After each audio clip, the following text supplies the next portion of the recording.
Muy buenas tardes. Me siento así como que bendito entre las mujeres, ¿verdad?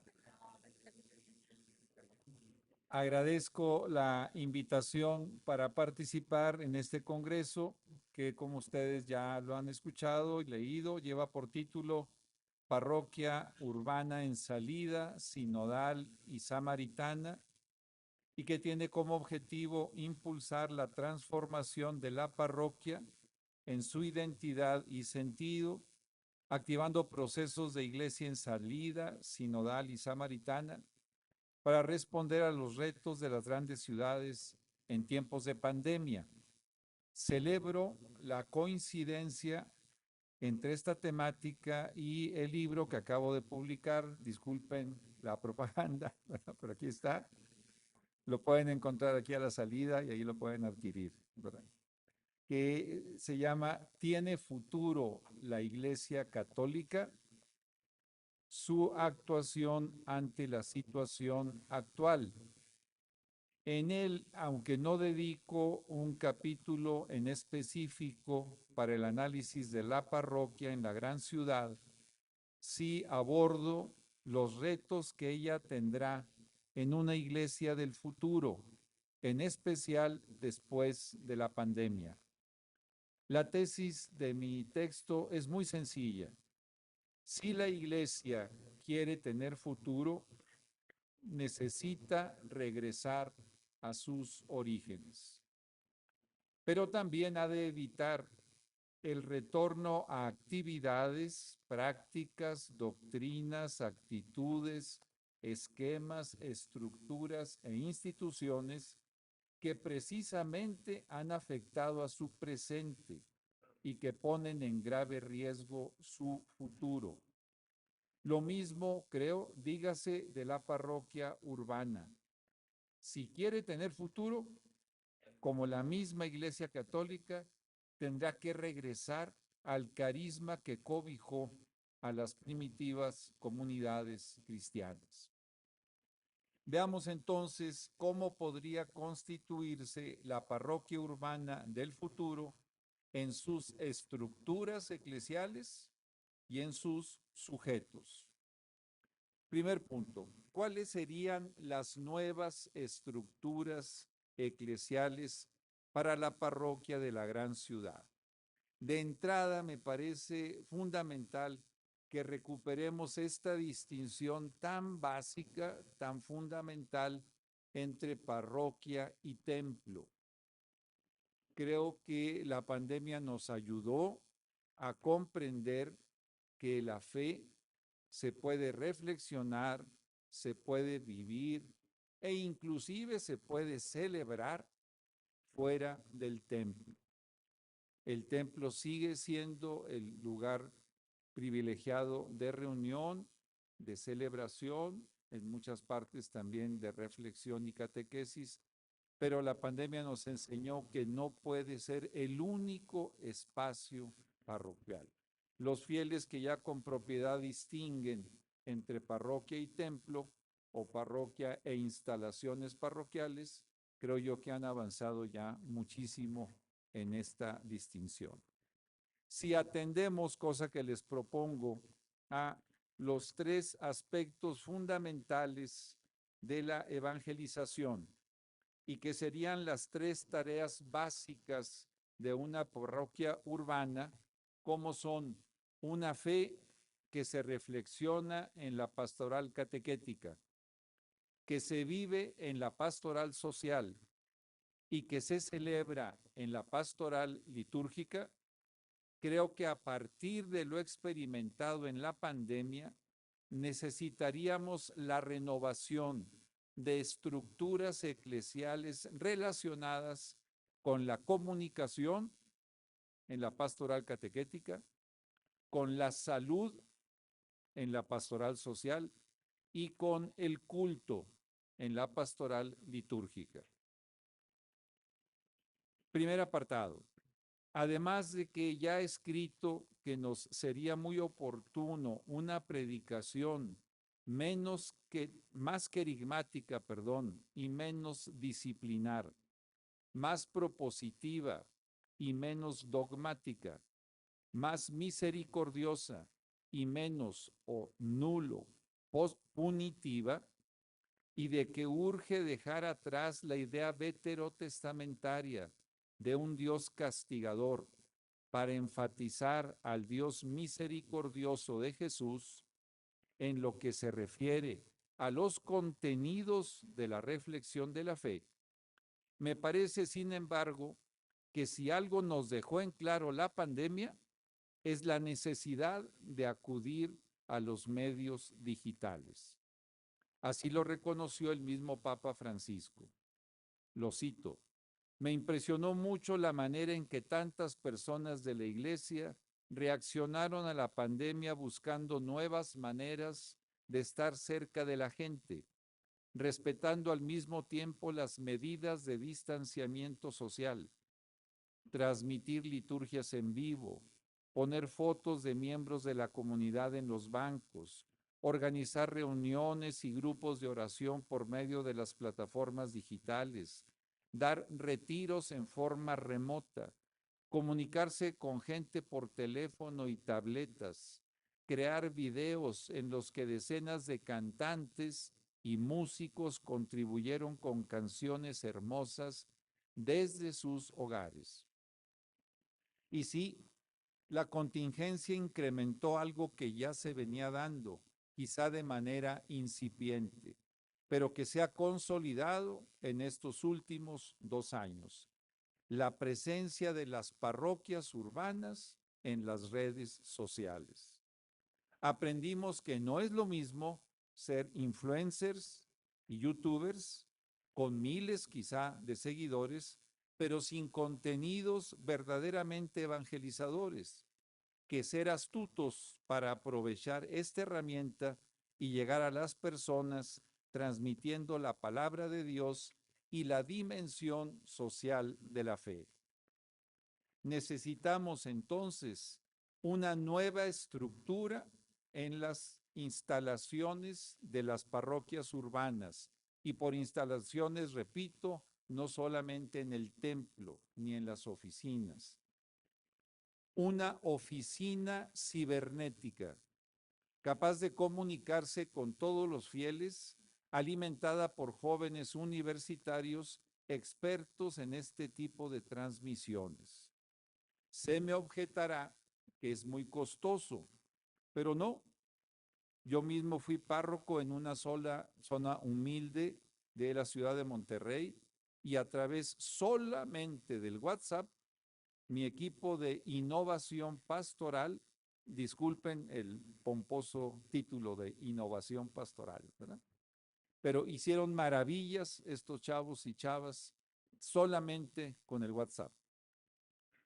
Segundo apartadito: en el terreno de la pastoral social, vivencia de la fe, la pandemia evidenció una oportunidad que me parece no supimos aprovechar al máximo: la atención sanitaria a nuestros fieles, en especial a quienes se contagiaron del COVID-19.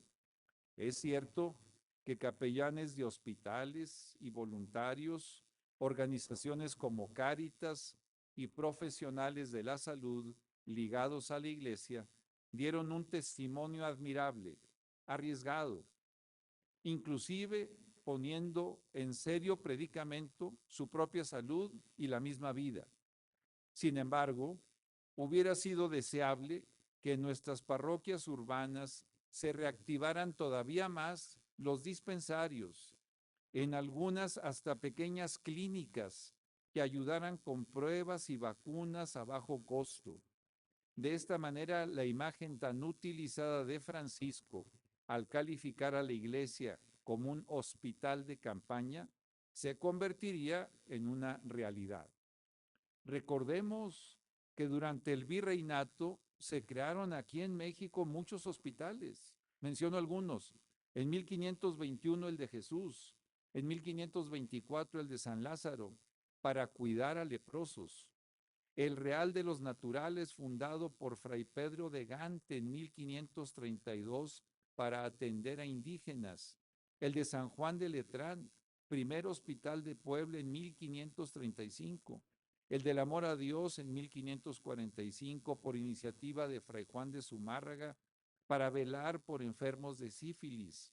Los primeros misioneros entonces sentían como tarea prioritaria la procuración de la salud entre los nuevos miembros de la comunidad, tal y como lo hizo Jesús de Nazaret, cuya actividad curativa estaba al mismo nivel de su intensidad narrativa.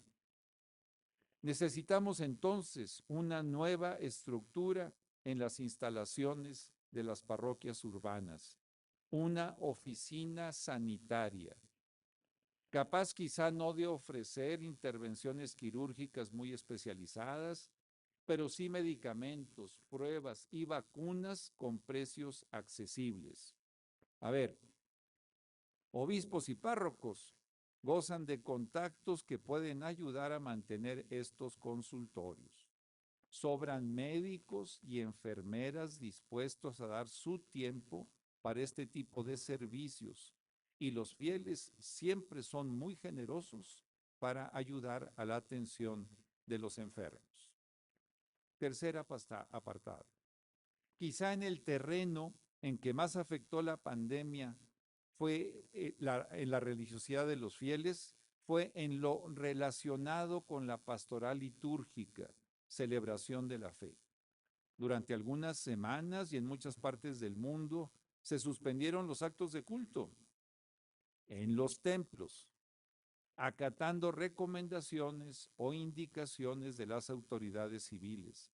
Para muchos fieles, acostumbrados a la Eucaristía y comunión diarias, el que se les privara de ellas se convirtió en una verdadera tragedia.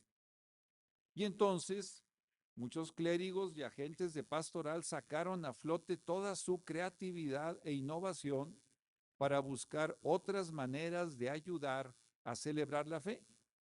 Abundaron ofertas de diferentes actos devocionales como rosarios, horas santas, viacrucis, novenas, rogativas y obviamente eucaristías virtuales, sobre todo la diaria del Papa Francisco desde Santa Marta, que no solo facilitaban la participación de quienes no podían asistir a los templos, porque estos no ofrecían tales servicios, sino que inclusive ayudaron a muchas personas a regresar a la misa, no solo dominical, sino inclusive de todos los días.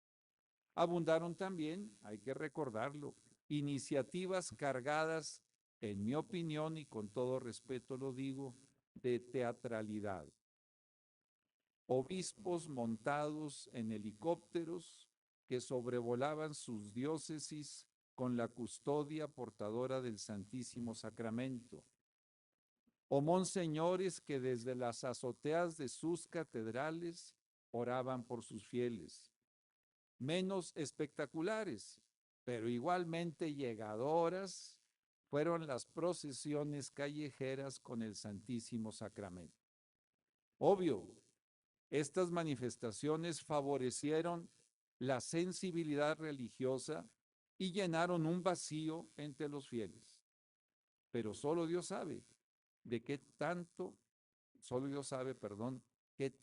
compromiso motivaron.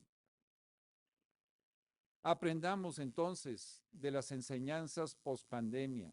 Necesitamos una nueva estructura en las instalaciones de las parroquias urbanas, una oficina de innovación litúrgica capaz de potencializar toda la creatividad de pastores y laicos, con miras a lograr celebraciones no aparatosas ni cargadas de protagonismo, sobre todo del Padre, pero sí conectadas con las alegrías y esperanzas, las tristezas y angustias de nuestro pueblo. Segundo punto, ¿quiénes serían los nuevos sujetos de la pastoral parroquial urbana?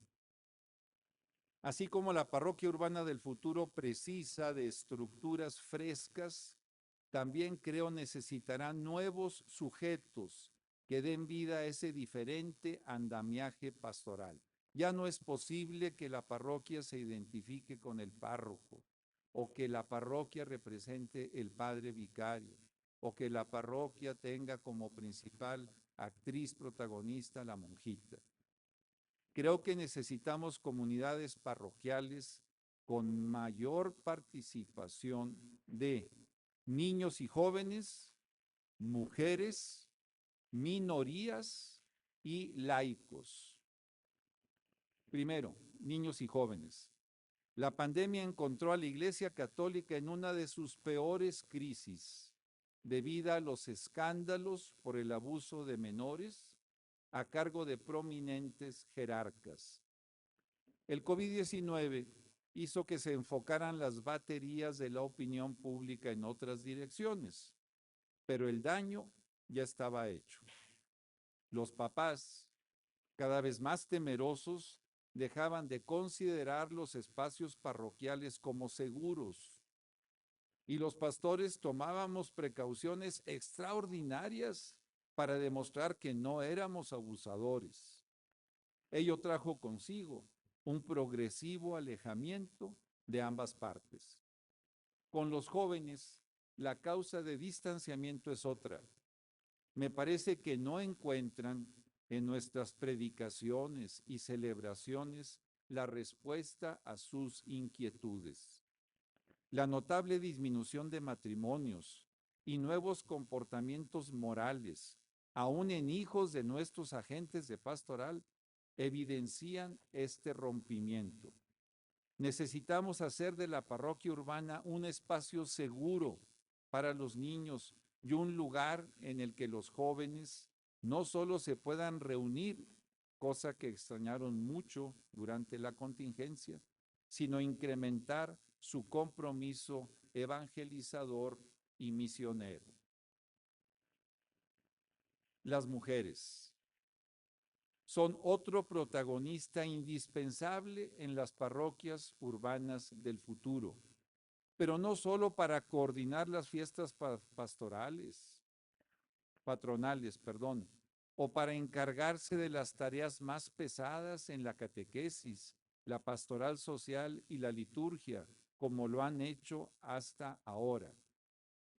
¿Qué pasaría, me pregunto, si por una sola semana, un solo domingo, las mujeres decidieran no participar en las misas dominicales?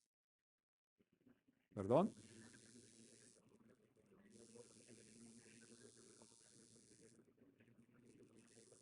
¿Qué pasaría, repito, si por una sola semana las mujeres decidieran no participar en las misas dominicales, en la catequesis infantil, en el servicio del altar, en la atención a los enfermos y a los pobres? Las parroquias entrarían en grave crisis de operatividad. No así si los varones decidiéramos hacer lo mismo. Pero casi siempre ellas están ausentes en nuestras decisiones pastorales. Quizá por ello los obispos latinoamericanos nos invitaron ya hace 15 años desde Aparecida a garantizar la efectiva presencia de la mujer en los ministerios que en la Iglesia son confiados a los laicos, así como también en las instancias de planificación y decisión pastorales, valorando su aporte. Si ya nuestras parroquias urbanas cuentan con las mujeres en términos cuantitativos, ahora necesitarán de ellas de manera cualitativa, aportando su experiencia de Dios, su sensibilidad, su fortaleza, su teología, de la que podemos aprender mucho. Un tercer sujeto emergente en las parroquias urbanas post pandemia lo van a constituir las minorías que hemos excluido. Y van desde los migrantes, a quienes unas cuantas comunidades los reciben, dando la impresión de que tal acogida es un carisma particular del párroco y no una obligación de quien quiere ser discípulo de Jesús, hasta divorciados vueltos a casar y personas homosexuales, a quienes se les niegue el acceso a los sacramentos para no abaratar los mismos. No incluir a estas minorías cada vez más extendidas en nuestra pastoral significa privarnos de la riqueza que pueden aportar. El Papa Francisco nos ha pedido a los pastores que no convirtiéramos el confesionario en un tribunal, ¿se acuerdan? Y en una sala de torturas, ni que nos sintiéramos aduanas que impiden el paso de los fieles a la gracia. Ya he escrito en otro lugar que condenar a los homosexuales al celibato obligatorio y no abrir nuevas posibilidades a divorciados vueltos a casar es negarles el acceso pleno a las celebraciones sacramentales. Sé que nuestras parroquias urbanas no están en la posibilidad jurídica, canónica, de promover tal inclusión, pero sí pueden brindar espacios físicos y sobre todo existenciales para que estas personas se sientan en verdad acogidas y sean protagonistas de nuestra pastoral. Por último, nuestras parroquias urbanas tendrán que ser cada vez más laicas. Y es que detrás, por ejemplo, de los escándalos provocados por la pederastia en la Iglesia Católica, no estaba ni el celibato obligatorio ni la homosexualidad de algunos jerarcas, sino el clericalismo. Esta lacra eclesiástica ha hecho que los párrocos, por ejemplo, se sientan dueños de su parroquia, en lo administrativo y en lo pastoral, y que tanto los vicarios parroquiales como los laicos sean ayudantes de segundo nivel, quedando a su discrecionalidad las tareas que se les pueden asignar.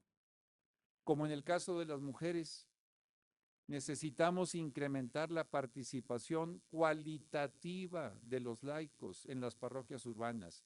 La cuantitativa ya la tenemos. Y no solo en cuestiones relacionadas con la economía, en la que son siempre más competentes que los clérigos, sino también en la elaboración teológica y en las decisiones pastorales. Una parroquia urbana con un mayor aporte de laicos se asemejará con más nitidez a las primitivas comunidades cristianas. Entiendo que habrá muchas resistencias de nosotros, clericales, pero habrá que superarlas. Y concluyo, sueño con las siguientes nuevas estructuras eclesiales para la parroquia de la gran ciudad. Oficinas cibernéticas, sanitarias y de innovación litúrgica. Y veo en el futuro a niños y jóvenes, mujeres, minorías y especialmente laicos como los nuevos sujetos de la pastoral parroquial urbana post-pandemia. Muchas gracias.